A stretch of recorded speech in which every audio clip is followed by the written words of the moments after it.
Bonjour, je m'appelle Stéphane Vermette. Je suis le coordinateur francophone pour les communications et le développement pour l'Église unie du Canada. Et on m'a demandé de préparer une courte vidéo pour vous expliquer les grandes lignes de l'Assemblée de l'exécutif du Conseil général qui a eu lieu le 27 et 28 septembre dernier. Naturellement, le rapport au complet est disponible sur le site internet églisesunie.ca. Vendredi, la rencontre a essentiellement débuté avec une minute de silence pour souligner la perte de deux personnes importantes. D'abord, l'ancienne modératrice Lois Wilson, qui est décédée à l'âge vénérable de 97 ans, ainsi que le décès de la pasteur Brenda Fakes, ministre au bureau de la vocation pour les régions de Pacific Mountains et Chinook Winds. La pasteur Fakes est décédée d'un accident de la route le 20 septembre dernier. Alors, toutes nos prières et nos pensées vont aux familles et aux proches de ces deux personnes. Naturellement, on a parlé finances, on a parlé argent. Juste pour vous rappeler qu'en 2024, il a été décidé que le salaire de l'ensemble du personnel, que ce soit en paroisse ou les employés du bureau du Conseil général, comme moi, a été décidé de dissocier les augmentations de salaire à l'indice des prix de la consommation, aussi appelé l'inflation. Alors, ce qui a été décidé pour le personnel ministériel, c'est qu'en 2025, c'est une augmentation d'un taux à 3 %. Les documents appropriés seront envoyés au personnel ministériel et aux paroisses lorsqu'ils seront prêts naturellement. Au niveau des avantages sociaux, il a été recommandé, il a été accepté même, qu'une augmentation des prestations d'assurance dentaire et de maternité, ce qui va signifier une augmentation de 0,63 % des contributions de l'employeur au programme d'assurance vie, santé et dentaire et une augmentation de 0,49 % pour les contributions des membres du personnel. Budget, on ne s'en sort pas. Juste, encore une fois, un peu d'historique. Ces dernières années, l'Église unie du Canada a travaillé avec un budget déficitaire s'appuyant sur des réserves.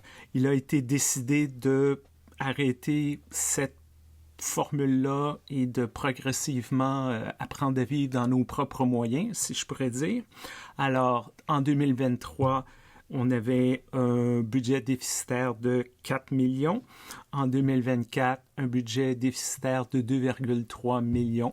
Il a été décidé que le budget de 2025 serait déficitaire de 2 millions.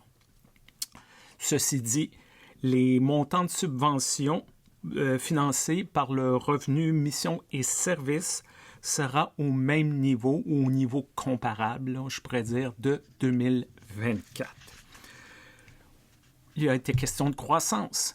Des choses parfois que c'est difficile à voir dans chacune des paroisses, mais lorsqu'on regarde dans l'ensemble, oui, il y a croissance. Par exemple, 162 communautés de foi ont connu une augmentation. Il n'y a pas juste la décroissance, une augmentation au niveau de leurs membres. 139 communautés de foi ont baptisé des adultes.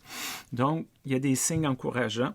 La présentation s'est faite autour de 3 axes: de renouveler nos pratiques, de créer de nouvelles communautés un peu partout et d'inviter.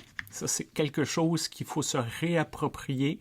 On pense que si on ouvre les portes, les gens vont arriver. Non, il faut trouver des manières et pas nécessairement des manières d'autrefois d'inviter, mais essayer de trouver des nouvelles façons d'intéresser les gens et les inviter. Et le dernier, peut-être, gros point, c'est la question d'Israël-Palestine.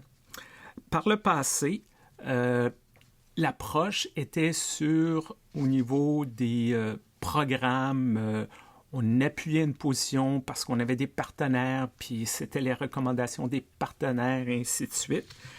Donc, l'évolution des choses et où est-ce que ça s'en va, c'est que Israël-Palestine, comme d'autres choses, les positions vont être basées sur des questions de principe et non pas de qui est le méchant et qui est le gentil. Bon, j'exagère un peu, mais des principes de justice, lutte à l'oppression, tenir compte de la portée globale, une série de principes qui ont été ébauchés. Et c'est ceci qui explique les dernières prises de position sur Israël-Palestine et toute la question au Proche-Orient de l'Église unie du Canada. Le Conseil général, encore une fois, le prochain, le 45e Conseil général, aura lieu à Calgary. Et la célébration du centenaire. On est dans l'année du centenaire, mais la célébration du centenaire, le 8 juin 2025, aura lieu à Terre-Neuve. Saint Glover United Church à St. John's, Terre-Neuve. Et l'invité sera le pasteur Jerry Pillay, le secrétaire général du Conseil œcuménique des Églises. Alors voici, c'est les grandes lignes que je vous ai présentées. Je vous invite à consulter le rapport au grand complet. Merci pour votre temps. Merci de vous intéresser aux travaux de l'exécutif du Conseil général.